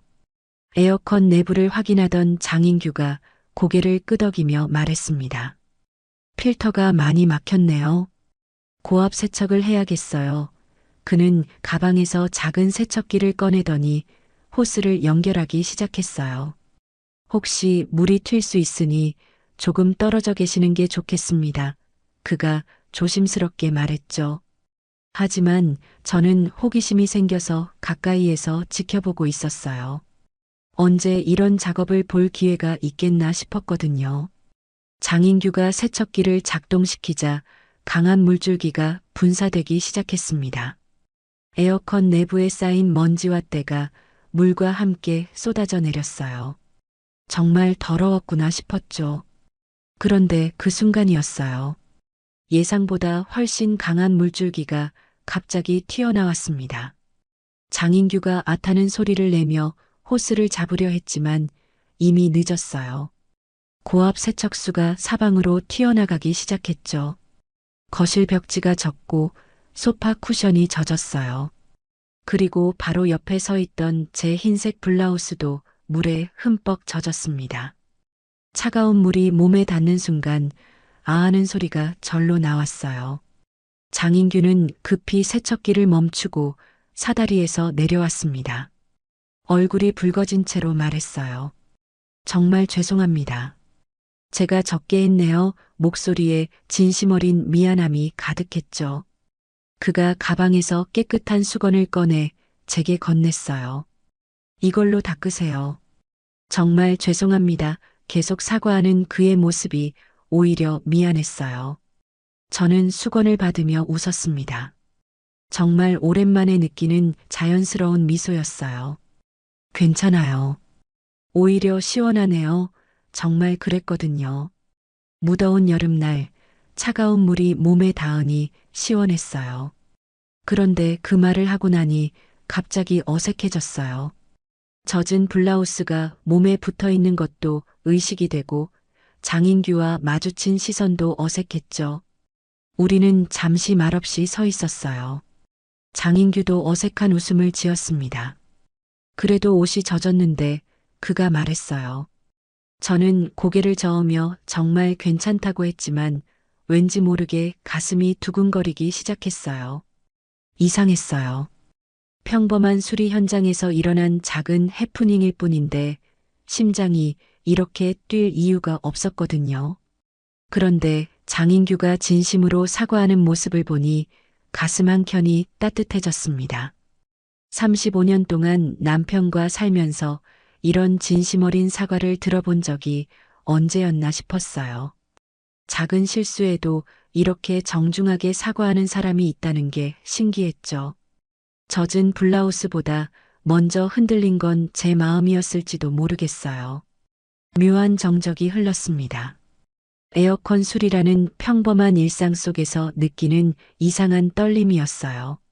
남편이 있는 집에서 처음 만난 남자와 이런 감정을 느끼다니요. 스스로도 당황스러웠지만 동시에 오랜만에 느끼는 설렘이기도 했습니다. 장인규가 에어컨 작업을 마치고 도구들을 정리하기 시작했어요. 1시간 넘게 걸린 작업이었죠. 드디어 시원한 바람이 나오기 시작하니 정말 다행이었습니다. 수고하셨어요. 제가 말하자 장인규는 땀을 닦으며 고개를 끄덕였어요. 여름 더위 속에서 힘든 작업을 해주신 게 고마웠습니다. 잠깐만 기다리세요. 저는 부엌으로 가서 냉장고에서 얼음물을 따랐어요. 시원한 물 한 잔과 깨끗한 수건을 준비해서 거실로 돌아왔죠. 이거라도 드세요. 장인규는 정중하게 고개를 숙이며 받았습니다. 감사합니다. 그의 목소리에는 진심이 담겨 있었어요. 물을 한 모금 마시더니 안도의 표정을 지었죠. 소파에 앉으세요. 제가 말하자 장인규는 잠시 망설이더니 소파 끝자리에 조심스럽게 앉았어요. 저도 그 옆에 앉았습니다. 적당한 거리를 두고요. 갑자기 정적이 흘렀어요. 에어컨 소리만 조용히 들릴 뿐이었죠. 뭔가 말을 해야 할 것 같은데 무슨 말을 해야 할지 모르겠더라고요. 장인규도 물을 마시며 창밖을 바라보고 있었어요. 그런데 그때 장인규가 조심스럽게 입을 열었습니다. 작년 블랙아웃 때도 혼자 계셨죠? 갑작스러운 질문이었어요. 어떻게 그 일을 알았을까 싶었죠. 저는 고개를 끄덕였어요. 그때 정말 죽는 줄 알았어요. 작년 여름 대정전 사태를 떠올리니 지금도 소름이 돋았습니다. 에어컨도 선풍기도 모든 게 멈춰버린 그 밤이요. 남편은 그때도 출장이었어요. 제가 덧붙였죠. 혼자 촛불 켜놓고 밤새 더위와 싸웠거든요. 정말 이대로 죽을 수도 있겠다는 생각이 들었어요. 장인규가 물컵을 내려놓으며 조용히 말했습니다. 그날 저도 혼자였습니다. 그의 목소리에 묘한 쓸쓸함이 배어 있었어요. 맥주 한 캔만 더 마셨으면 아마 못 일어났을 겁니다. 그 말에 가슴이 찡했어요. 똑같은 밤, 똑같은 절망감을 느꼈던 거구나 싶었죠. 저는 장인규를 바라봤습니다. 그도 저를 조용히 바라보고 있었어요. 서로의 외로움이 겹치는 순간이었어요. 말로 표현할 수 없는 묘한 공감대가 형성되는 걸 느꼈습니다. 35년 동안 남편과 살면서도 느껴보지 못한 감정이었죠. 말없이 바라본 시선에 작은 떨림이 맺혔습니다. 그 순간 저는 깨달았어요. 외로움이라는 게 단순히 혼자 있는 게 아니구나. 누군가와 함께 있어도 느낄 수 있는 감정이구나 하고요. 장인규의 눈빛에서 저와 같은 외로움을 읽을 수 있었어요. 이 사람도 누군가를 그리워하며 살고 있구나. 이 사람도 혼자라는 무게를 견디며 살고 있구나 싶었습니다. 시간이 멈춘 것 같았어요. 에어컨에서 나오는 시원한 바람이 우리 사이를 지나갔지만 가슴 한켠은 이상하게 따뜻했습니다. 장인규가 떠난 후 이틀이 지났어요. 집은 다시 조용해졌지만 뭔가 달랐습니다. 에어컨에서 나오는 시원한 바람을 느낄 때마다 그때의 대화가 떠올랐거든요. 작년 블랙아웃 때 느꼈던 외로움을 함께 나눈 그 순간 말이에요. 오후 6시쯤 현관문이 열리는 소리가 들렸습니다. 남편 정태수가 부산 출장을 마치고 돌아온 거였어요. 무거운 발걸음 소리가 현관에서 거실로 이어졌죠. 다녀왔어. 짧게 인사하는 남편의 목소리에는 피로가 묻어 있었어요. 저는 부엌에서 수고했어라고 대답했지만 남편은 대답 대신 소파에 털썩 주저앉았습니다. 언제나처럼 남편은 집에 들어서자마자 리모컨부터 찾았어요. TV를 틀고 뉴스를 보기 시작했죠.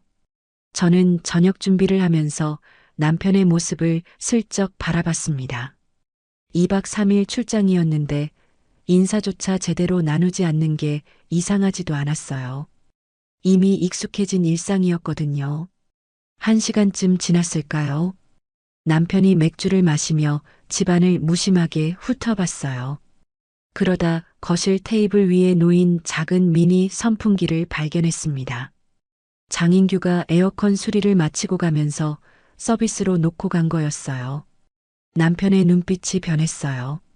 이거 뭐야 맥주캔을 내려놓으며 물었죠. 목소리에 의심이 섞여 있었습니다.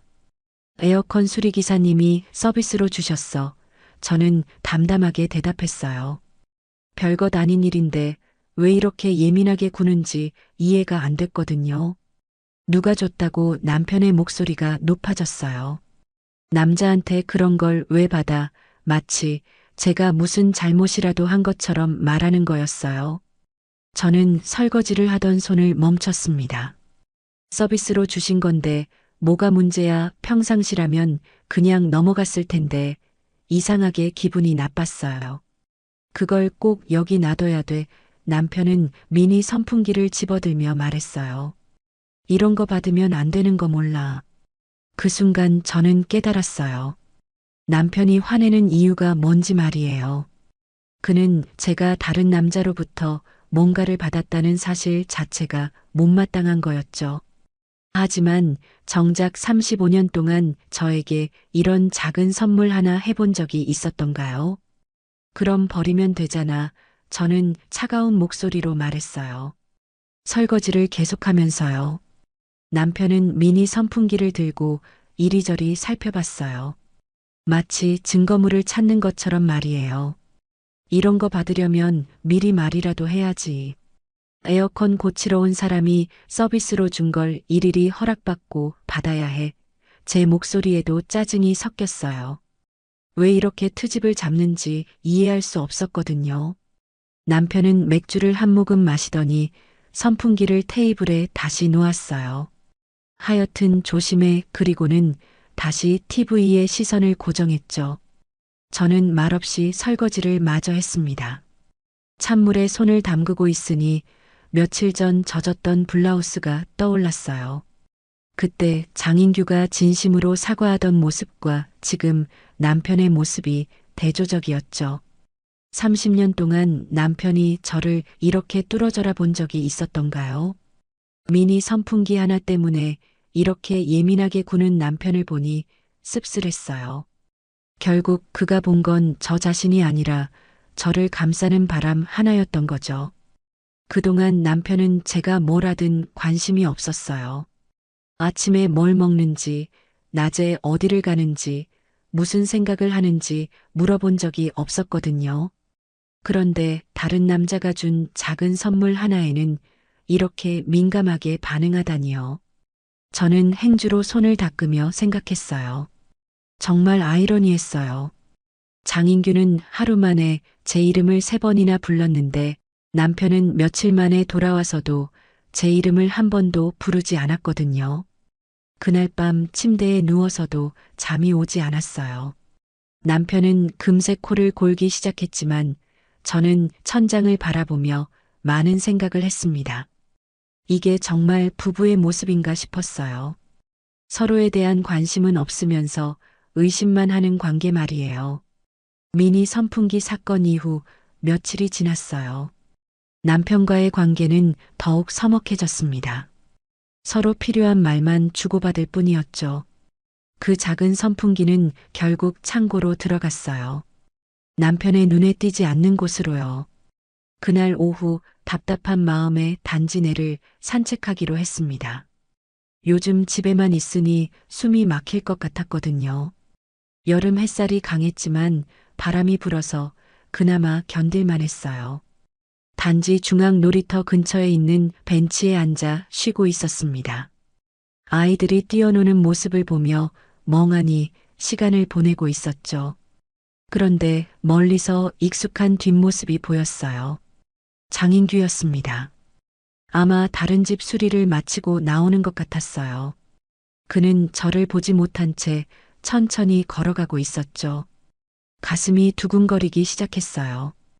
왜 이렇게 떨리는지 스스로도 당황스러웠습니다. 그때 장인규가 고개를 돌리더니 저를 발견했어요. 잠시 멈칫하더니 조심스럽게 손을 들어 인사했습니다. 저도 어색하게 손을 흔들었죠. 장인규가 천천히 제게 다가왔어요. 안녕하세요. 그의 목소리는 여전히 차분했습니다. 에어컨은 잘 되고 있죠. 네, 덕분에 시원하게 지내고 있어요. 저는 대답했지만 목소리가 떨리는 게 느껴졌어요. 왜 이렇게 긴장이 되는지 모르겠더라고요. 혹시 괜찮으시면 장인규가 벤치를 가리키며 말했어요. 잠시 앉아서 이야기해도 될까요? 저는 고개를 끄덕였어요. 장인규가 제 옆에 앉았습니다. 적당한 거리를 두고요. 갑자기 주변이 조용해진 것 같았어요. 아이들 웃음소리도 바람 소리도 멀게 들렸죠. 그날 이후 잘 지내셨어요? 장인규가 조용히 물었습니다. 진심 어린 목소리였어요. 정말 궁금해서 묻는 것 같았죠. 그 순간 제 눈가가 뜨거워지기 시작했어요. 왜 이런 질문에 눈물이 나려고 하는지 모르겠더라고요. 그날 이후 생각이 많아졌어요. 목소리가 떨렸습니다. 장인규는 제 옆모습을 조용히 바라봤어요. 재촉하지도 않고 그냥 기다려줬죠. 그런 그의 모습이 고마웠어요. 어쩌면 내 인생에서 가장 정직한 바람을 느낀 날이었는지도 모르겠어요. 제가 말했습니다. 정말 그랬거든요. 35년 동안 느껴보지 못한 진짜 바람 같은 걸 느꼈달까요? 장인규는 한참을 저를 바라봤어요. 그의 눈빛에서 무언가를 읽을 수 있었습니다. 이해한다는 표정이었죠. 혼자 살아가는 사람들만이 아는 그런 외로운 말이에요. 혼자 지내는 여름이 제일 위험하죠. 장인규가 짧게 말했습니다. 그 말에 가슴이 찡했어요. 정말 그랬거든요. 여름이면 더욱 외로워지는 게 말이에요. 남편이 있어도 혼자예요. 제가 중얼거렸습니다. 스스로도 놀랐어요. 이런 말을 다른 사람에게 하다니요. 하지만 장인규 앞에서는 솔직해지고 싶었어요. 장인규는 고개를 끄덕였어요. 함께 있어도 외로운 게 진짜 외로움이죠. 그의 목소리에도 쓸쓸함이 묻어 있었습니다.